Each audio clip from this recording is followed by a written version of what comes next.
मेरी आपसे दिली गुजारिश है कि अगर आपको हमराही ड्रामे की कहानी और हमारी मेहनत पसंद आती है तो प्लीज इस ड्रामे की खातिर ही मेरे चैनल को सब्सक्राइब कर दें ताकि हम इसी तरह आपके लिए दिलचस्प वीडियोस लाते रहें। तो चलते हैं वीडियो की असल तफसील की तरफ, जहां कहानी एक ऐसे दर्दनाक मोड़ पर पहुंच चुकी है जिसका किसी ने सोचा भी ना था। गाजी यूसुफ, जो अब तक अपनी आना और जिद के पीछे अंधा हो चुका था, उसने पूरी कोशिश की कि किसी भी तरह सहान का निकाह अलीफ से ना हो पाए। उसे लगता था कि वो अपनी ताकत और पैसे के जोर पर अपने बेटे के जज्बात को कुचल देगा, लेकिन गाजी यूसुफ को सहान की शादी रुकवाना अब बहुत महंगा पड़ गया है। जब सहान को ये मालूम हुआ कि उसकी मोहब्बत अलीफ अब उससे दूर हो रही है और उसका निकाह नहीं हो पा रहा, तो वो इस सदमे को बर्दाश्त न कर सका और इंतहाई कदम उठाते हुए खुद पर गोली चला दी। अब सूरत हाल ये है कि सहान की हालत बहुत ही नाजुक है और वो अस्पताल में जिंदगी और मौत की जंग लड़ रहा है।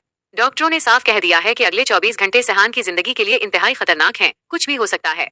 जब डॉक्टर सहान की उस तशवीशनाक हालत के बारे में गाजी यूसुफ को बताते हैं तो गाजी यूसुफ के पैरों तले से जमीन निकल जाती है।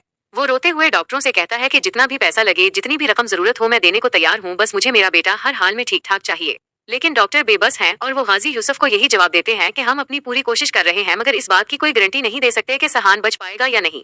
दूसरी तरफ पछतावे की आग में जलता हुआ गाजी यूसुफ खुद चलकर अलीफ का हाथ मांगने के लिए उसके घर जाता है ताकि सहान को मरने से बचा सके। लेकिन कुदरत को कुछ और ही मंजूर था, क्योंकि जब वो वहाँ पहुँचता है तो बहुत देर हो चुकी होती है। अलीफ की शादी औरंगजेब से हो चुकी होती है और वो अब किसी और के निकाह में है। ये देखकर गाजी यूसुफ के पास अब कोई रास्ता नहीं बचता। वो अलीफ के सामने हाथ जोड़ता है और कहता है कि सहान को किसी सूरत ये पता नहीं चलना चाहिए कि तुम्हारी शादी हो गई है, वरना वो ये सदमा सहा नहीं पाएगा और उसकी हालत मजीद बिगड़ जाएगी। वो अलीफ से एक डॉक्टर के तौर पर और एक मोहब्बत करने वाले इंसान के तौर पर इल्तिजा करता है कि तुम खुद एक डॉक्टर हो, तुम ही जानती हो कि उसे कैसे संभालना है, प्लीज मेरे बेटे की जान बचा लो। अब देखना यह है कि क्या अलीफ अपनी शादी की हकीकत छुपाकर सहान की मसीहा बनेगी या फिर कहानी कोई नया रुख इख्तियार करेगी।